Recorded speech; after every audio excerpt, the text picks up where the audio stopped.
से एक एक रुपया हम सभी को दिलवा देंगे। क्या हुआ अमित शाह जी, देश के गृह मंत्री जी, आपने वादा किया था कि सहारा इंडिया से पैसा लेके जनता के बीच में बांट देंगे, लेकिन उन्होंने चंदा दे दिया और अब ठंडा हो गए। कहां सहारा इंडिया की बात कर रहे हैं। इसलिए साथियों, ये सरकार आपका नहीं है, ये किसान विरोधी सरकार है। किसान की आमदनी डबल करने की बात की थी और जब सरकार नहीं कर पाए तो किसान भाई आंदोलन किए और जब दिल्ली जा रहे थे सरकार से मिलने के लिए तो यही सरकार मोदी जी का उन्होंने रोड पर कील ठोक दिया ताकि हमारा किसान भाई दिल्ली के अंदर ना आ सके। आप बताइए, किसान के लिए ये काम करेंगे?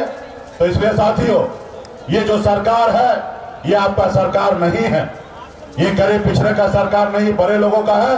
इसको बदल देना है साथियों, बदल देना है, तब जाके आपके समाज का, गरीब पिछड़ा दलित का हक अधिकार मिलेगा।